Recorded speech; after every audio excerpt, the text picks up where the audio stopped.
So August 6 na madaling araw ang laro ng Gilas, less than 48 hours na lang. Kaya tara, preview ang kanilang unang laban kontra rito sa Chinese Taipei. Ito ang Final 12 ng Chinese Taipei. Kung walang injuries na mangyari dahil pwede pa rin naman daw baguhin to bago magsimula ang tournament. Pero sa ngayon nga, unang-unang mapapansin dyan ay ang kanilang naturalized player na nagpahirap ng gusto sa Gilas last meeting. Ang 7-footer yun na si Brandon Gilbeck. Ang lakas ng interior defense natin nakaraan. Biruin mo 5 blocks ang naitala niya ron. Hindi pa nasama ang mga pang-ilang niya o mga pinapasa natin na tira. Siya ang number 1 reason kung bakit ang baba ng points in the paint natin nun. 16 points lang, lowest natin sa buong qualifiers. So 5 other games natin nun, almost 50 points ang average ng Gilas. Unbelievable. Pero hopefully sa pagkakataon na to, iba na maging story at kayanin ng pasukin ng mga players natin yung ilalim. Aasa tayo kina Edu, Fajardo at mga penetrators natin. Also, kung mapasok din ng Gilas sa mga tres nila, way better. Lalo si Edu para mapalabas sa paint itong si Gilbeck kahit paano.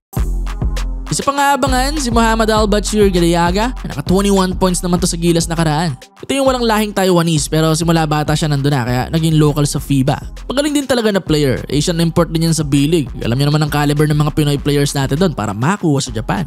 Pero this time, sana man-neutralize siya ng mga perimeter defenders natin. Yan sila Newsome, Perez, Dwight. Tough na job dahil isa sa mga stars nila to pero abangan na lang natin.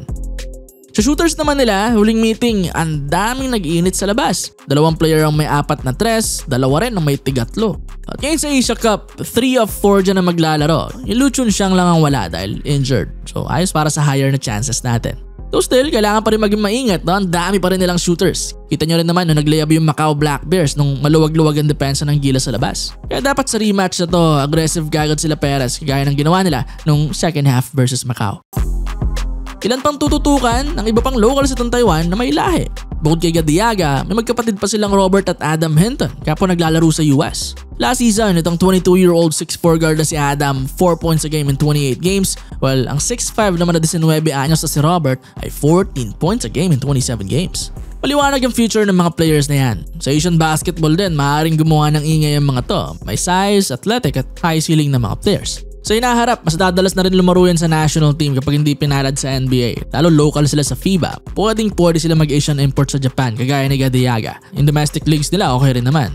Pero dito lang muna tayo sa kasalukuyan. Now, masusubukan pa lang sila sa Gilas. So we'll see kung gaano kalakas pa talaga ang magiging impact nila sa team. Kasama naman ng mga nauna nating nabanggit. Naturalized nila, si Gadiaga, mga shooters, mga CBA players na sina Liu Cheng with kanilang foreign na head coach. Ay formidable na squad pa rin ang mabubuo nila. Yun, sa mismong laban naman, masabi pa rin nating Pilipinas ang lemado kahit na tinalo nila tayo last time. Isa pa, may bearing na itong game na ito. Like na nakaraan, na-qualified na tayo after ng 4-0 na start. Pero kudos pa rin, hindi naman natin dinedisregard yung win na yun ng Chinese Taipei. Ganda ng defense at shooting nila, so credits pa rin. Pero para sa Gilas, sa rematch na ito, iba na. Magiging mas prepared na silang lalaban. Wala nang gulat factor. Sabi nga ni Coach Tim, 1 game at a time. At bilang first game natin sila, Chinese Taipei yung pinakamatagal na paghahandaan.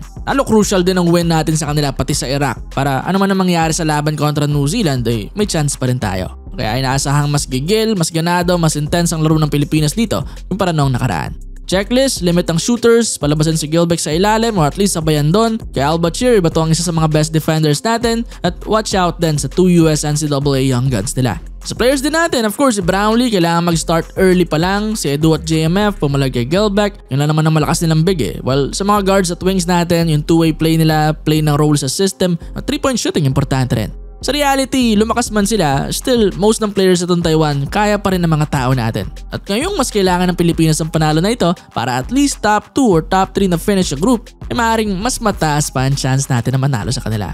Sana nga ganun, di ba? This time nasa neutral na venue na rin, hindi na sa Taiwan. Actually, dudumugin pa nga yan malamang ng mga Pilipino dahil Saudi yan So may advantage din tayo. Salamat sa mga kababayan natin doon. Wait na lang natin ang laro. Again, August 6 yan, 2 AM sa atin. Good luck, Gilas Pilipinas.